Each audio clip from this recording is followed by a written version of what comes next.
বয়সটা মাত্র ২৭, কিন্তু ফুটবল মাঠের অর্জনে তিনি যেন এখনই এক অগ্রপথিক।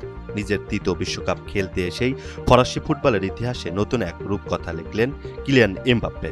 প্যারাগুয়ের বিপক্ষে মাঠে নামাটাই কেবল একটি ম্যাচ ছিল না ফরাসি ফরোয়ার্ডের জন্য, এটি ছিল ইতিহাসের পাতায় নিজের নামটা আরও উজ্জ্বল করার মাহেন্দ্রক্ষণ। এই ম্যাচে ফ্রান্সের জার্সিতে দশমবারের মতো বড় কোনো আন্তর্জাতিক টুর্নামেন্টের অধিনায়কত্ব করেন এমবাপ্পে, আর তাতেই ফরাসিদের হয়ে সর্বোচ্চ ম্যাচে নেতৃত্ব দেওয়া ফুটবলদের তালিকার ৪ নম্বরে উঠে এলেন এই রিয়াল মাদ্রিদ তারকা। বসুন্ধরা টিস্যু, অশুদ্ধতার বিরুদ্ধে এক বিন্দুও ছাড় নয়।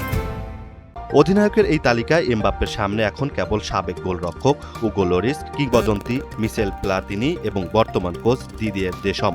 তবে ২৭ বছর বয়সেই যেভাবে এগোচ্ছেন এমবাপ্পে, তাতে চূড়ায় পৌঁছানোটা যেন কেবলই সময়ের ব্যাপার।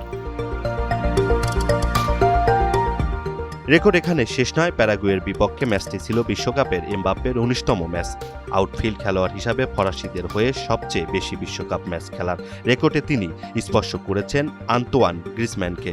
আর মাত্র একটি ম্যাচ খেললেই উগো লরিসের ২০ ম্যাচের অল টাইম রেকর্ড ছুঁয়ে ফেলবেন ফরাসি এই দলপতি। নেতৃত্বের হোক কিংবা গতি আর স্কেলের ঝড়, বিশ্বকাপের মঞ্চে এমবাপ্পে নিজেকে নিয়ে যাচ্ছেন এক অনন্য উচ্চতায়, যেখানে তিনি নিজেই নিজের একমাত্র প্রতিদ্বন্দ্বী। Imran Hussain, NTV online.